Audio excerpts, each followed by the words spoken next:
สิหากให้ตายได้เพียงกายบ่ได้หัวใจถึงเหตุที่ให้ตายสุดท้ายเจ้าก็ต้องลาเจ้าเมิดหากอยู่ในหัวใจ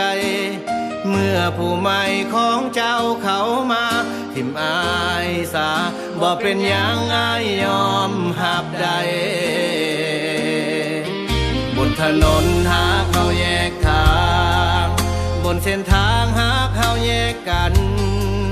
เส้นทางหากของเฮาต่างกันก็อย่าดึงดันให้มันจบไปถึงอายสิเป็นคนผู้แพ้แต่ก็ยอมรับความจริงได้ถึงต้องเสียใจให้เจ้าสุขดีเถิดหนอ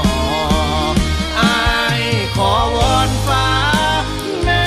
ตาให้สวยห่มดาวอายขอวอนเจ้าสวยห่มกายในยามไม่พอทำดีที่สุดหมดทั้งใจให้ไปบ่พอ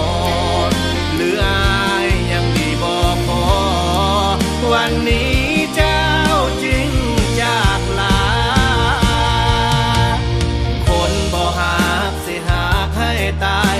บ่มีความหมายอยู่ในหัวใจถึงเหตุที่ให้ตายสุดท้ายเจ้าก็ต้องลาที่ไม่หลงคลองและน้องบ่หัวซาทิมปานมาให้มันเอิ้นหาเจ้าของ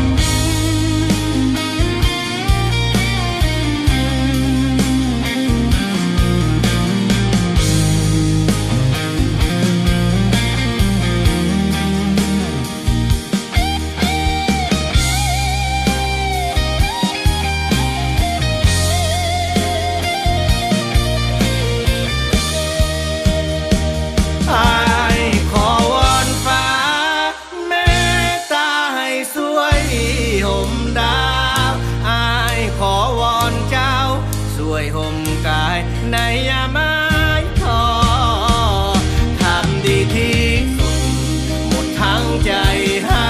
ไปบ่พอหรืออายยังดีบ่พอวันนี้เจ้าจึงจากลาคนบ่หากสิหากให้ตายบ่มีความหมายอยู่ในหัวใจถึงเหตุที่ให้ตายสุดท้ายเจ้าก็ต้องลาที่ไม่หลงคลองและน้องบ่หัวซาทิมปานมาให้มาเนินหาเจ้า